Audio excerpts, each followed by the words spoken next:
Okay, hello, good evening. Hi Jana, you are the first one here today. Oh, speaking of which, okay, so where were we? Hi Gabriel, how are you? All right, so I think we stopped. Where were we? I also forgot already. All right, we are supposed to wrap this chapter up today. Uh, yeah, I think. Okay, so not much remaining lah, because we have done our useful microorganism last week already. So now there's only a little bit remaining. So we will finish this by today. All right. And as I said last week, this eco enzyme thing, you can kind of ignore because it's not important. Okay, it's not coming out for exam, so you can read this for yourself. Okay, I'll roughly talk about this lah. Basically, what is this? Eco enzyme is when you use this as a cleaning product. Right, as you know, we use soap to clean stuff, right? And okay, not just soap, we will use detergent to clean stuff. You know what is detergent? You have detergent in your shampoo, in your dishwashing liquid, in your washing machine, the washing powder. So detergent is not very good for the environment because it's not very biodegradable. I'm sure you heard them say shampoo is not very good for the environment. So how do you clean things without using detergent? We love using detergent because detergent is very, very strong. So how do we replace detergent? We will use something called eco enzyme. Okay, we use something called eco enzyme. Basically, this is enzyme produced by microorganism to substitute detergent so that we don't have to rely on detergent so much. Things like that lah. Right, so basically you can read this yourself. Nothing much to say here. Hello Lara, haven't seen you in a while. Okay, so as you can see here, eco enzyme, they are from fermentation. They are not chemical substance. Okay, they don't need to scrub. You don't need to scrub. They won't clog drainage. Won't sambut subak your longkang. And it's cheap. It's environmentally friendly. Read this yourself. Okay, not coming out for exam. All right, same goes to this lah. Read this yourself lah. So today let's jump to 1.3. This is our focus of the day. All right, so let's talk about aseptic technique today. What is aseptic? Aseptic is to remove microorganism. In Mandarin, we call it 消毒. Hand sanitizer. Your hand sanitizer is one of the aseptic. So aseptic technique refers to the healthcare procedure carried out to prevent infection caused by pathogens or remove existing pathogen. Basically, this is called disinfecting lah. Disinfecting to clean things from microorganism. Okay, so we have few methods here. You have sterilization, you have boiling, you have antiseptic, you have disinfectant, and you have radiation. Right, all these methods, you can use them to disinfect. Okay, so first of all, sterilization. Okay, what is sterilization? This is the killing. Basically, you kill microorganism from a surface or a particular surrounding. So we have a few methods of doing it. So we can use heat, right? Temperature above 130. This is how you kill not just the microorganism, you also kill their spore. Right? Remember in bacteria, I said that bacteria won't die at 100 degrees. I mean, they will, but the spore won't. Right? You have spores remaining. So to fully kill the spore, you need 130 degrees. Okay, so we use something called autoclave. Basically, autoclave is this machine. It's like a steaming machine. They use steam to kill things. Right? You might say, sir, isn't heat and boiling the same? Same, but different. Okay, what do I mean? You see, boiling water is only 100 degrees. Okay, this is not so powerful compared to autoclave. Autoclave is 100% clean. Boiling is 99%. So sometimes you might think, sir, isn't 99% good enough? It depends on what you're trying to achieve lah. Okay, what do I mean? Have you been to a restaurant, to, you know, Chinese seafood restaurant, where you order stuff and eat rice one, 叫菜吃饭? Have you been to Chinese restaurant? Okay, if you have been to Chinese restaurant, before you are served your meal, they will give you a plastic, what do you call it? Like a container stuff. Okay, they will put boiling water in it, and then they will put your teacup in it. Your teacup, your cutleries, everything will be in it. So you clean yourself lah. You have to, if your finger is good enough, you will hold the teacup and spin it in the water to kill all the germs. So is that good enough for normal application? Okay, because you might say, sir, the boiling water only kills 99% of germs. What about the 1%? Your body will handle the rest. It's good enough. But when it comes to surgery, if let's say I'm a doctor, I'm a surgeon, I'm using surgical equipment, I have to make sure it is 100% clean. 99% is not good enough. All right. So in this case, if I'm in hospital, boiling is not good enough. I need an autoclave. But if I'm in a restaurant, boiling is more than enough. You might say, sir, why don't they use autoclave? You can, but it's an overkill. You don't need to. I mean, no harm using that, but there's no need to. So that's your autoclave.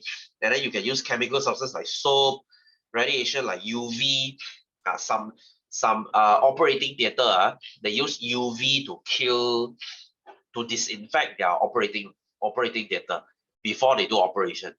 Right? You can use high pressure. This is the same as heat as well, because they use steam and of course filter. Okay, nothing much to say here. Boiling, I said it already, it's the same. All right, guys. Important point, please focus on these two. Okay, I highlighted these two because they are the most common in exam.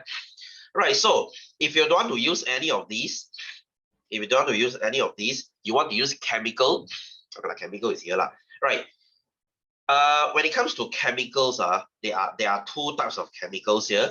You have antiseptic and you have disinfectant. All right. What is the difference? Very simply, antiseptic, you can put it on your skin. Okay, can be applied on human skin. Whereas disinfectant, you cannot put it on your skin. Well, you can try. Right? Would you put bleach on your wound? Let's say you cut yourself, would you put bleach on it? You can, but it wouldn't be very pleasant. Okay, so you get what I mean. So this is your disinfectant. Whereas antiseptic, you can easily put them on your wound. Like for example, acryflavine. This is the most common medicine we use. You know what is this? The yellow medicine, 黄药水. Sometimes when you cut yourself, okay, have you been? I'm sure during primary school, if you have fell down in your primary school before, okay, which I have plenty of times, they will bring you to the office. They will sit you down, and then they will put this kind of yellow medicine on your wound. Right? You can just buy this from any pharmacies. Okay, it's a very common medicine. Again, this is acryflavine. Right? If you don't want to use acryflavine, you can use povidone. And if you are feeling daring, if you dare enough, if you're feeling daring, then you can use this 70% isopropyl alcohol. What is this? This is basically your hand sanitizer. You can put hand sanitizer on your skin, right? But can you put this on your wound? You can. It's not very pleasant, right? Have you guys put alcohol on your wound before? The pain will make you scream. Okay, try this next time. Okay, you get a paper cut, then you put alcohol on it. You know what I mean. So this is why we stick to acryflavine. It's not painless per se, but it's not as painful as alcohol. Okay, and then we have proflavin or whatever, all these, they're the same thing. So we put this on your skin. We don't put this on your skin. Disinfectant is used to clean your floor. Right? So like you use bleach to clean your floor, obviously. Hydrogen peroxide is also a type of bleach. You use this to dye your hair. Okay, and of course, chlorine is bleach, same thing. Okay, and of course, radiation, this is easy. UV ray, X-ray, gamma ray. which is already mentioned here. Okay, so pay attention to these two, guys. Pay attention. Coming out for your midterm, coming out for your trial, and also coming out for your SPM. I know I'm getting ahead of myself, so we are not taking SPM in at least for 1 more year, but hey, letting you know now. Okay, so next, antibiotic. As we have mentioned in your Form 4 Chapter 10, antibiotic are medicine we use to kill bacteria or fungus. This thing cannot kill virus. I repeat, cannot kill virus. Right? So if you have dengue, if you have flu, I'm sure once in a year you'll catch flu for once. If you get COVID, like I have right now, okay, just in case you guys don't know, I'm COVID positive today. This week, anyway. So you see, I'm not taking any antibiotic because it's pointless, right? Guys, if you have flu, if you are sick, do not take antibiotic unless it's a bacterial infection. You are wasting your time. Not only you don't kill the virus, you are also killing the good bacteria in your gut, which your body is not thankful for. Right? If you want to screw up your body further, feel free to take it for no reason. This is why you don't take antibiotic for silly reasons, right? Because why? You will develop something called antibiotic resistance. Have you heard of what is this? Antibiotic resistance is when you have taken so much antibiotic, your body just they are kind of resistant towards it, right? As the name says, okay, antibiotic resistant. So it happens when your body loses its ability to kill bacteria. Okay, so as such, the antibiotic is no longer effective, so you are screwed. Okay, if you're infected by some super bacteria, you are screwed, right? Because no antibiotic in the world would do anything for you. So this is what we call superbug. Have you guys heard of it? Superbug. You see, superbug is a bacterium or a fungi that is resistant to clinical antimicrobials. Right? That means if you have this thing and no antibiotic in the world can save you, basically you are screwed. You rely on your body cell to kill it. So this is why I always say don't take antibiotics for no reason. Right? What causes this? Excessive use of antibiotics, like I said, inaccurate use of antibiotics. For example, treating infections caused by virus such as sore throat, fever, cold, common cough with antibiotics. Do not do this, right? If you notice, even your clinic doctors, they prescribe you antibiotics for no reason. Please tell them to take it away. Ask them, is it really necessary? If not, then don't take it. Okay, save yourself some trouble.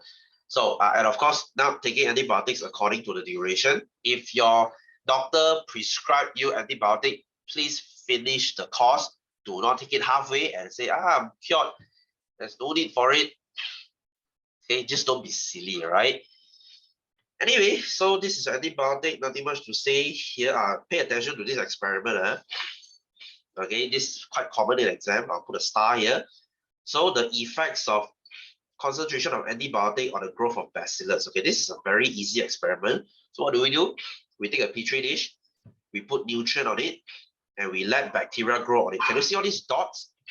These are bacteria. So what do we do next?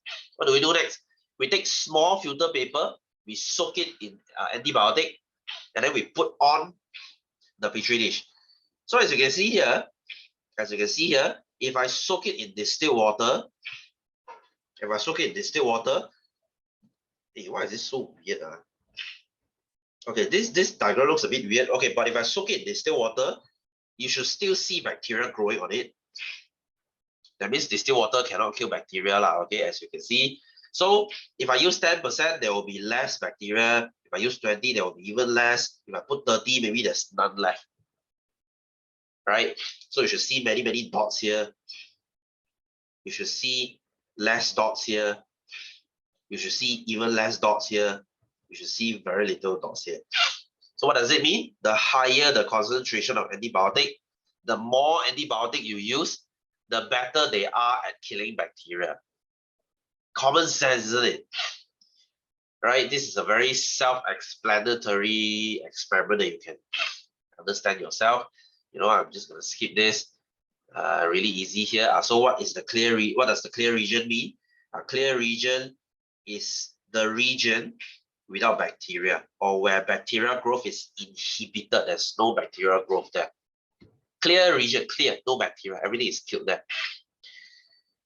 Okay, so as you can see here, the more concentrated the penicillin, okay, there will be larger or wider clear region. Okay, nothing much to say. This is the remaining one lah. So how do we treat infectious disease like pneumonia? This is caused by bacteria, so we use antibiotic. If you have athlete's foot, this is caused by fungus. Usually fungus will cause skin disease, so you use this antifungal cream. Shingles, this is caused by virus. We use an antiviral cream. But this is very rare lah. This is very seldomly we have antiviral cream. Right, so that's it for this chapter, I would say. That's it for this chapter. Very easy chapter. Okay, again, as I said, let me draw you back.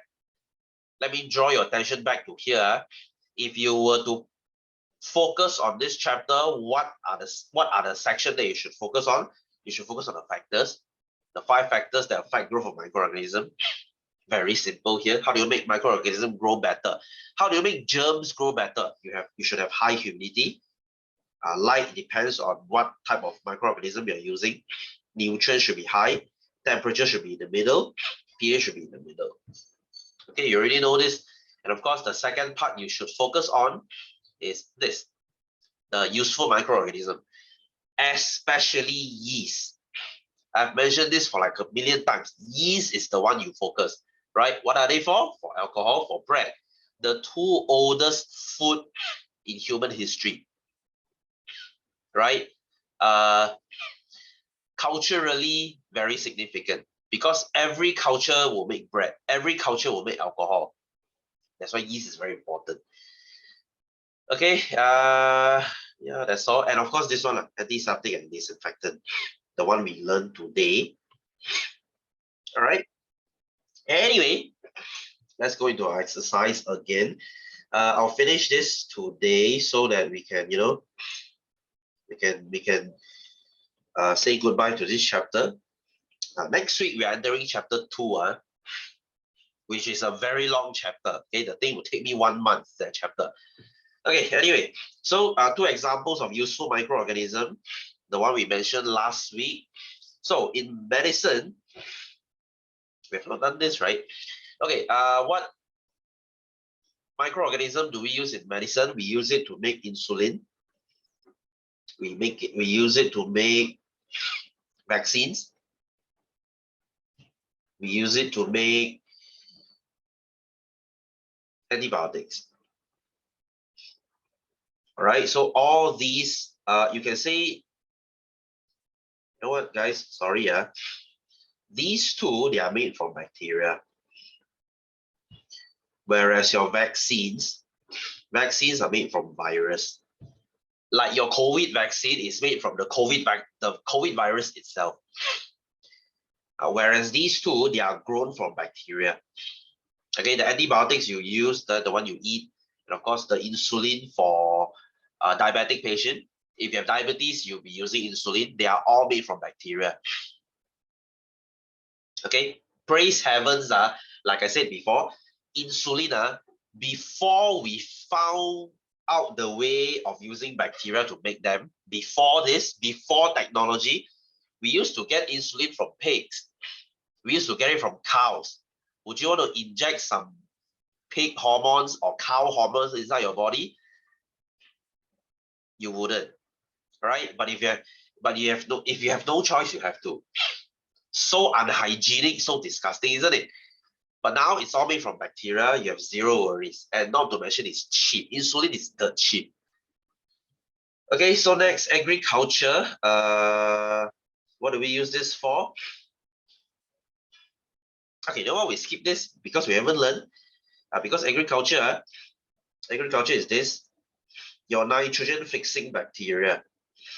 Oops, sorry, this one. You haven't learned. Okay, this is next chapter. So we skip this first. And of course, industry, we use it in making bread and alcohol. This is your yeast. And we use this to make yogurt. That would be your lactobacillus. Okay, lactobacillus. The thing you find in yogurt, Yakult, Vitagen, whatever, right? Yogurt drink, any fermented milk product. So B, state 2 examples of food that use microorganism and right. Anyway, so C, what is ecoenzyme? Really? Please refer to here. I don't want to mention this. Natural product obtained from fermentation of agricultural waste. You can just copy here. Okay, natural product obtained from fermentation. Do it yourself. You know what this is like? Any of you have drank this thing called kombucha before? You know what's kombucha? Fermented tea. That's like one of the most disgusting shit I've ever tasted. It's basically fermented tea, right? According to those aunties, it's very good for health. I don't believe it. It's full of crap. It's just fermented tea. Okay. I mean, if you like it, then that's cool. All right. So 2 uses of ecoenzyme.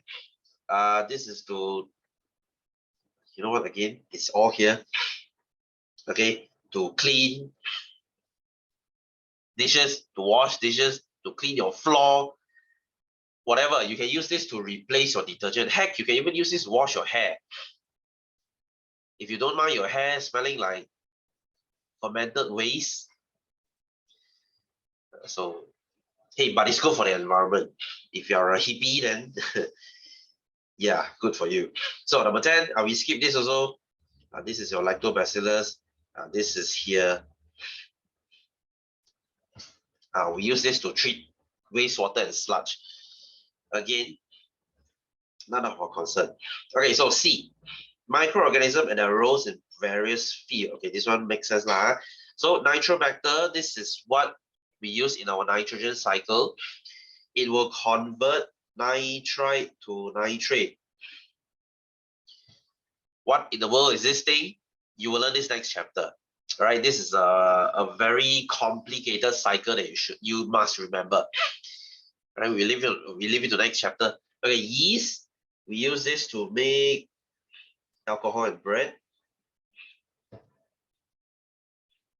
Right, next, rotavirus. This is to make vaccine.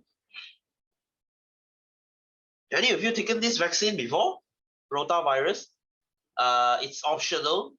If you want, you can add on. If your parents they let you take this, this is basically to prevent food poisoning in babies, right? Because when you're a baby, your gut is not very strong towards certain food, so you take rotavirus to protect yourself. Okay, and then penicillium, as the name says, this is to make penicillin. Bifidobacterium, this is to make yogurt. Okay, you might say, hey, sir, isn't it lactobacillus? You have 2 types here. You have bifido and you have lactobacillus. You have two strains there. And E. coli, this thing is inside your shit. Like literally is in your shit. So this thing is used to make insulin. We use a shit bacteria to create a life-saving hormone. Isn't it great? Isn't it amazing? E. coli is everywhere, guys. E. coli is everywhere. You go longkang water, you go drain, you go river, everywhere also got one. As long as there's shit, there will be E. coli. So if they test your food, if you let's say you work for the health ministry, you spot check a restaurant, if you find E. coli on food, oh, the restaurant is in serious trouble, because that means the food is contaminated with shit.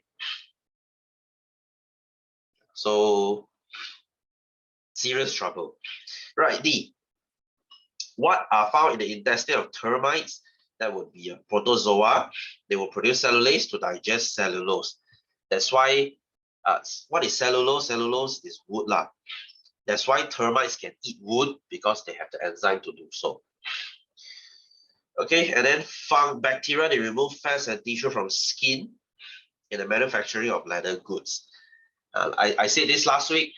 If let's say you are Dior or LV or Chanel, you are one of the big kings of branded stuff, you will be using a lot of leather, right? But here's the thing, you can't just use a piece of cow leather and make it into a bag, because it would have hair.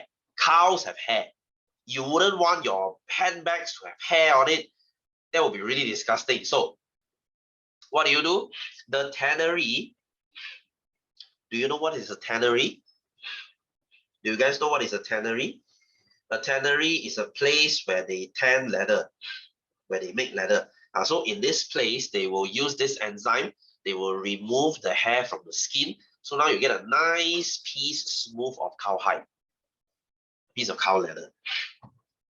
Whatever leather lah, you want to use crocodile leather, can. If you're as rich as Rosma, you want to use crocodile. Okay, screw all these peasant.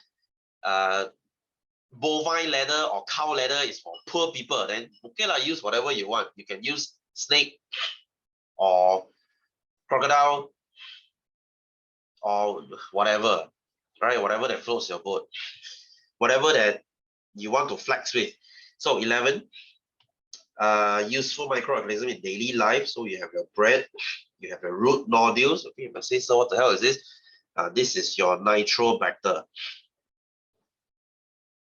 This is what we call nitrifying bacteria. We'll learn this next chapter.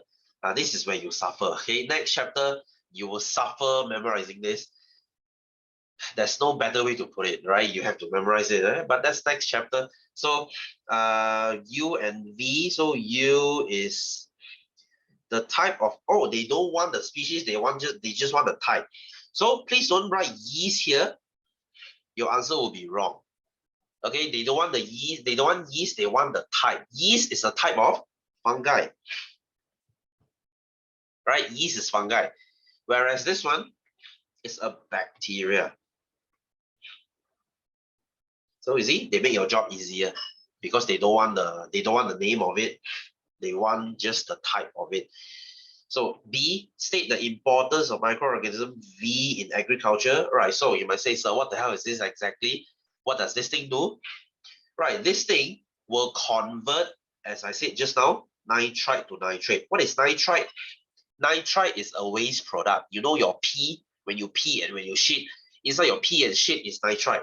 Plants cannot use it. So they need to rely on this bacteria to convert this for them to nitrate. Nitrate they can use. This is nutrient for the soil. The more nitrate is in the soil, the more fertile it is. So plant, they rely on this a lot to survive. If you kill all these bacteria, there won't be any nitrate, so your soil will be infertile, nothing can grow on it, all the plants will die. Right, so what's the importance? This is to convert nitrite to nitrate. If you say, sir, this answer too high class already, I cannot write, then you say this is to maintain soil fertility. To keep the soil fertile, can also. I have two answers for you to choose here. So you go with whichever that's easier. All right. So next, number 26. Diagram below shows part of a campaign poster by Inda Water Consortium. All right, guys, you know what is this? You know what is this? Hey guys, don't be so quiet. Like, can anyone answer me, please? You know what is this? Do you pay this bill? Not your water bill, Do you know what is indoor water? Have you heard of this? Have you passed by their water treatment? If you live in Cheras, there's one nearby here. I mean, if you live in Cheras, indoor water treatment plant. Have you seen this before? Sometimes you pass by highway, you see these towers beside. Have you? That's indoor water. So you need to pay their bills for like, I couldn't recall, like what, 3 months you pay it once, or every half a year you pay it once. Okay, so basically what is this? Indoor water will treat water for you. That means, do you remember in your Form 2, you learn all these things, all right, how your water goes through water processing so that you get clean water from your tap? That is the job of indoor water, right? So yeah, they are not asking much. Every 3 months you pay like 10 or 20 bucks. It's cheap money, right? You are paying for clean water, so it makes no sense not to pay. Then if you say, sir, then what about the water bill I pay every month? The water bill you pay, most likely all of you stay in Selangor, you will pay this thing called Jabatan Air Selangor, we call it Syabas. Air Selangor, Syabas. Right? So this is different. You pay this every month because they build the pipe. They build the pipe from indoor water to your house. Right? You are paying for the network of pipes for whole Selangor. If you live in Kedah, you pay Kedah. If you live in Pahang, you pay Pahang. So you pay for Air Selangor. Right? So usually if there's a water shortage, I mean us Selangor people, we always get water shortage, right? So if you have water shortage, usually it's this guy's fault. Usually it's Air Selangor. Okay, not exactly their fault, but usually it's some kind of broken pipe, some type of contaminated water source. It's usually Air Selangor punya pasal. Very seldomly is indoor water, because if it's indoor water, the whole country will have, or the whole state will have no water. Serious issue. So you're paying for this and that, right? For indoor water, you pay like 3 months once or half a year once. Air Selangor, you pay every month. Okay, if you don't, they cut off your water. Okay, so this is your indoor water consortium. So this is what they do, they collect all your shitty water. Not only they clean water and give it to you, they also wash your shit away. You flush your toilet, you wash your dishes, all kinds of domestic waste. They will collect all your water, your longkang water and whatnot. They will treat it, only they will return it to the nature. Right? So you see, indoor water, they are quite busy. They need to get water from nature, treat it, give it to you. Take your shitty water, treat it, and give it back to nature. So they are the middle guy between you and Mother Nature. They will treat anything in between, so that you don't get dirty water, you don't get water poisoning. You will not hear water poisoning in Malaysia. You will not hear cases like, oh, this school, the whole school kena some kind of water pollution poisoning. No such thing, because in our water, they are doing a good job to make your water clean. Not as in clean, but it's good enough that you can drink from the tap. Guys, Malaysia water is clean enough that you can drink from the tap. If you don't believe it, you can try. Right? You're not going to die. So this is what it used to be. Right? Last time we used to shit in buckets, and then we have these people collecting your shit household to household. Right? Thankfully, there's no such thing anymore. We have clean sewage system. So what type of bacteria is used to treat sewage water? We can use lactobacillus. The same thing you will put in your yogurt, right? You see, bacteria, they are very versatile. You can use it, you can drink it, you can use this to treat shit as well. Good thing, huh? So, student experience the following symptom: vomiting, serious diarrhea, feeling thirsty, and dry lips. When you diarrhea to a point that you get thirsty, this is dehydration. Very serious issue. So what is the disease? This is mostly cholera, right? Cholera. If you cannot write cholera, then you say food poisoning. No problem. What is cholera? Cholera is caused by dirty water, right? If you go backpacking, if you go to countries like Myanmar, which is not very advanced, if you simply drink some unknown water from some unknown source, right? Like you pass by some well or river, you say, hey, the water looks clean, and you drink it, lo and behold, you get all these diarrhea symptoms. Right, guys? Just because the water doesn't smell, just because the water doesn't taste funny or smell funny, doesn't mean they're cleaner. All right, this is how you get poisoning. So, suggest one method to prevent the infection of the disease. What do? You add chlorine to water, which our Indoor Water Consortium has already done so. Right, all our national water is all added with chlorine. So guys, there's no need to boil your water. Take it from me, your water only needs to be filtered, right? Because why do you need to filter? Because along the way, the pipes are rusty. You just need to filter away the rust and the soil on the dirt. The water itself already has chlorine inside. You boiling it is just extra step of trouble. It's not necessary. It's excessive. It's not needed. So there's no need to boil your water. Just filter it and drink it. You'll be fine. Save your electricity. But usually our moms are too stubborn to hear that lah. They will die boil the water one, because according to mom's dictionary, you don't boil water means you will die. So here's me telling you, there's no need to boil water. Don't waste your electricity. So number 12, state 5 examples of aseptic techniques. Like I said just now, you have sterilization, right? You have boiling. They kind of overlap, okay? And you have the two most important one. You have antiseptic, and you have disinfectant. Last but not least, you have radiation.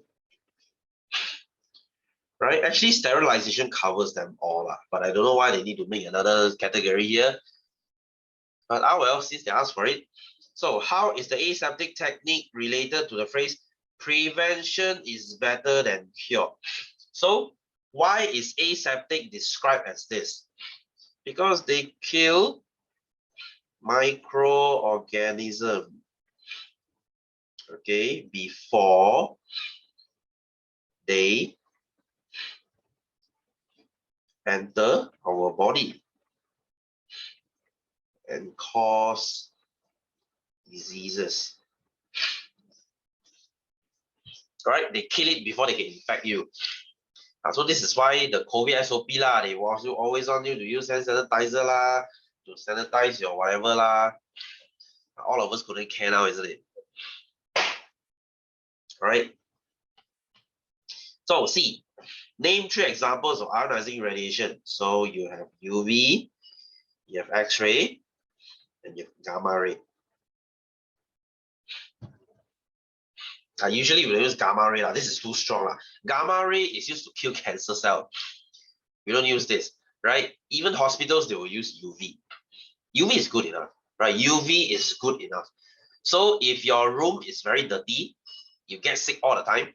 If your house is very dirty, your house don't get enough sunlight, you can just buy a UV machine and you just UV your whole house, frequently, regularly, so you won't get sick that often. So what is sterilization? Okay, I don't know the definition, but you can get it from here.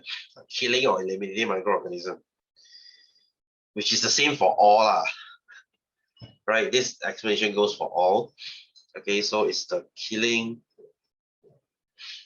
of microorganism. Okay, repetitive answer, as you can see. Right, so how is sterilization carried out? So many methods here. You have boiling. Wait, not boiling. You have heat, which is the autoclave one. Here, take your choice lah. Heat, chemical substance, radiation, high pressure filter. So they just want 2 here. You give them any 2 lah. I'm gonna give chemical substance lah. Okay, easy peasy. So E, why is the use of autoclave more effective in the prevention of microorganisms compared to boiling? Right, because autoclave uses temperature of 130 degrees Celsius. It will kill bacteria and spores. And you can say boiling water is 100 degrees, does not kill spores.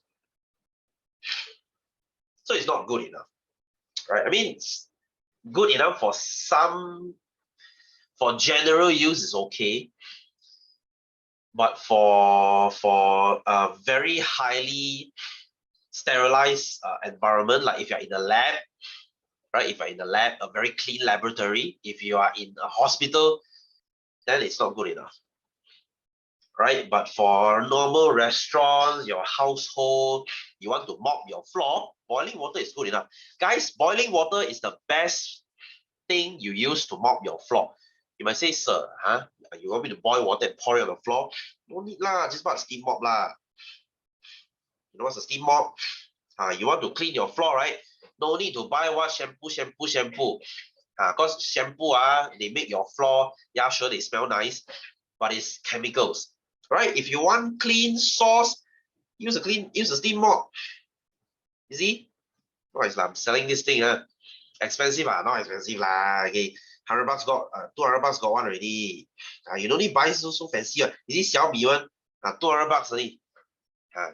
Hey, this is awesome, leh. Yeah, I'm going to buy one. You can use this to mop whatever. No need to, but you just fill it with water and you can just mop. It's 100% effective. No need for you to buy, because I don't know about you lah. I don't like all these mopping chemical smell. Right? Sure lah, they smell fresh lah. You have apple smell, whatever smell, they just smell kind of fake to me. Just use a steam mop. Right? Your floor will be squeaky clean. Okay, so state one similarity and difference between antiseptic and antiseptic. Okay, here goes. Antiseptic can be used on human skin. Disinfectant cannot. See, that's why I say they are coming up for exam, because these two are the only one they ask. So aseptic technique, boiling. Boiling is to sterilize in boiling water for 20 minutes. Disinfectant is to destroy microorganism and human tissue. That's why you don't put it on your skin. Antiseptic is to prevent growth of bacteria without damaging body tissue. So you can put it on your skin however you want. The pain is another issue lah. So radiation is to sterilize air in operating theater. Oh, speaking of radiation, right? I said UV is very useful, right? You can go and buy an ozone machine. Oh, this is freaking awesome. You know what is this? Well, I'm like an expert of cleaning house. So this is what we call an ozone machine. Wow, you know how good is this thing? You buy this commercial grade one. Wow, this thing freaking awesome. You can use this for your car, right? How awesome is this? If there's someone that smokes in your car, okay, let's say you buy a smoker's car.